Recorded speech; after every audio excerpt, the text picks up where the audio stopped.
Bonsoir tout le monde, est-ce que vous êtes en forme? Génial, très heureux d'être ici, très heureux de revenir à Paris. Moi, j'ai passé les 5 dernières années au Québec. Bon, comme je suis blanc, on ne dit pas que je suis un immigré. On dit que je suis un expatrié. Voilà, ça c'est quelque chose que tu réalises rapidement. Quand tu es blanc, les mots à ton sujet, ils changent. C'est vrai, je te jure, c'est très difficile pour un blanc de se faire appeler terroriste. Très difficile. T'as beau te forcer, au maximum, tu seras un désorienté, quelqu'un qui a dû vivre une peine d'amour à un moment dans sa vie, quelqu'un qu'il faut aider. Voilà ce que tu vas être au maximum si t'es blanc. Les blancs, d'ailleurs, ne font pas la guerre. Non. Les blancs déploient des troupes afin de faire régner les lois fondamentales de la démocratie. Je trouve ça marrant comme hypocrisie. Mais ce n'est pas de ça que je suis venu parler. Si, en fait, un peu. C'est dur, immigrer. C'est ça que je veux dire. On parle beaucoup d'immigration, c'est très difficile, je l'ai vécu. Et c'est très difficile immigrer. Moi, je me souviens à l'aéroport, j'avais bu comme un fou pour noyer ma peine. Je m'en souviens, dans l'avion, j'étais peut-être un peu trop saoul d'ailleurs. Quand j'ai réalisé ça, quand j'ai essayé d'ouvrir un hublot pour vomir. C'est vrai, la l'hôtesse est venue me voir et m'a dit « Mais vous êtes complètement saoul !» Je lui ai dit « Mais on s'en fout. C'est pas moi qui conduis. »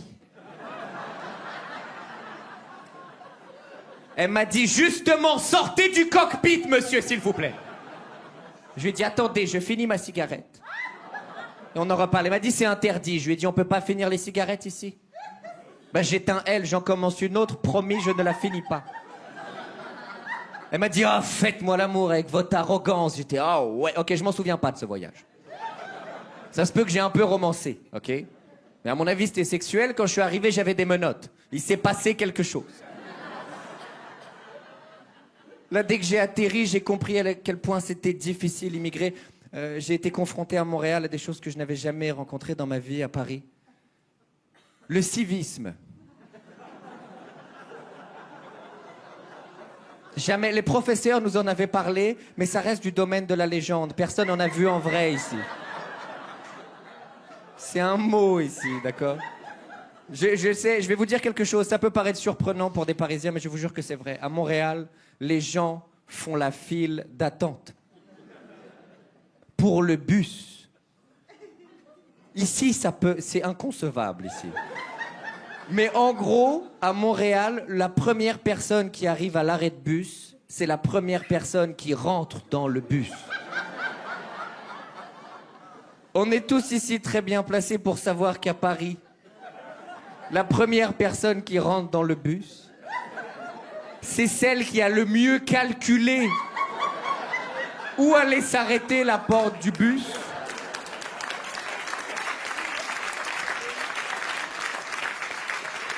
Et qui manque de respect au plus de gens en moins de temps. Voilà celle qui rentre en premier dans le bus. Et moi, quand je suis arrivé à Montréal, je ne savais pas cette histoire de file d'attente. Je pensais que c'était juste des gens qui se détestaient l'un derrière l'autre. Voilà, je descends de l'aéroport, 50 personnes attendent en file droite. J'ai niqué tout le monde. Tout le monde. Ça, à Paris, les gens m'auraient applaudi. Standing ovation. Madame la maire serait venue me voir et m'aurait dit bravo. Il faut plus de jeunes comme vous pour construire demain, Roman. C'est très bien ce que vous faites. À Montréal, il y avait un petit malaise. Les personnes âgées me regardaient de haut. Oui. Bon, peut-être parce que j'étais assis et pas elle. Peut-être. Ça a dû jouer. Mais ça, c'est un point commun, je trouve, en Occident.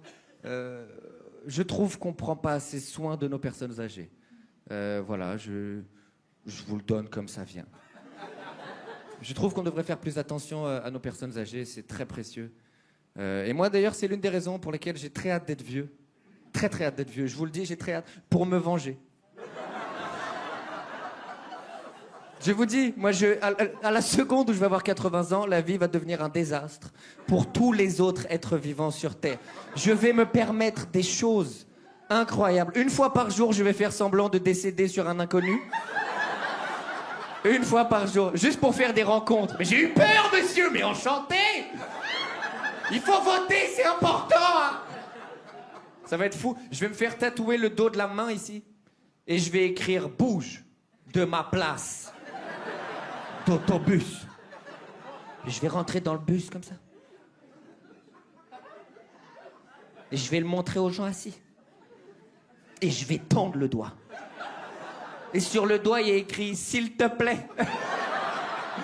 Dès que la personne se lève, j'enlève ma casquette, je la mets sur la place assise et je reste debout à côté. Ça va être incroyable. Moi, j'ai pensé à l'anniversaire de mes 80 ans, j'ai très hâte. J'ai très hâte. Je vais engager une comédienne de genre 20 ans. Et on va jouer comme si on est en couple, d'accord? On va aller dans un restaurant où il y a plein de gens, juste pour que les gens se mettent à nous juger. Les gens adorent faire ça, ils vont être là comme ça. Oh mon Dieu, elle est avec lui juste pour l'argent, c'est dégueulasse. Nous, on a compris. Oui, nous, on a compris. Elle est avec lui juste pour l'argent, c'est dégueulasse.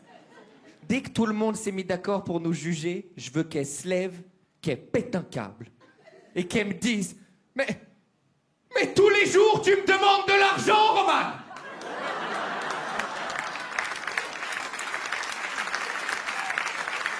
Je vais finir par croire que c'est pour ça que t'es avec moi, en fait. Là, je vais me lever avec mon vieux corps et je vais lui dire « Mais c'est pour faire du shopping, ok ?» Ça va être fou. Là, elle va sortir une énorme liasse de son sac à dos. Elle va le mettre sur la table et elle va dire « Ok, mais c'est bien parce que je t'aime. » Ah, j'ai hâte, très hâte. Très, très hâte. J'ai une autre idée. Celle-là, je pense que je vais la faire à 70 ans. Parce que je suis très pressé. Je vais aller à la boulangerie et je vais commander des huîtres. Et c'est sûr que la boulangère, elle va me dire... Comment on lui dit? On n'a pas de huîtres, nous, ici. Et je vais lui répondre super méprisant. Je vais lui dire... T'es sérieuse? Une boulangerie qui a pas d'huîtres. Il y a marqué boulangerie, hein? Et vous avez pas d'huîtres. Oh, ça a changé! Oh! Et je vais faire ça tous les jours. Et un jour, elle va craquer. Un jour, elle va avoir tes huîtres. Je le sais. Et ce jour-là, je vais le savoir. Dès que je vais mettre un pied dans la boulangerie, elle va avoir un petit sourire comme ça. On a tes huîtres aujourd'hui. Ce jour-là, je vais commander un mojito. Et c'est sûr. Elle va me dire, il est particulier le monsieur, hein. On n'a pas de mojito. Mais on a des huîtres. Et je vais lui dire, t'es sérieuse? Une boulangerie qui a des huîtres? Il y a marqué boulangerie, hein? Et vous avez des huîtres? Ça a changé! Ah! Je vais faire ça tous les jours avec le mojito. Un jour, elle va avoir mon mojito. Ce jour-là, je vais commander un chausson aux pommes. Et je vais le mettre.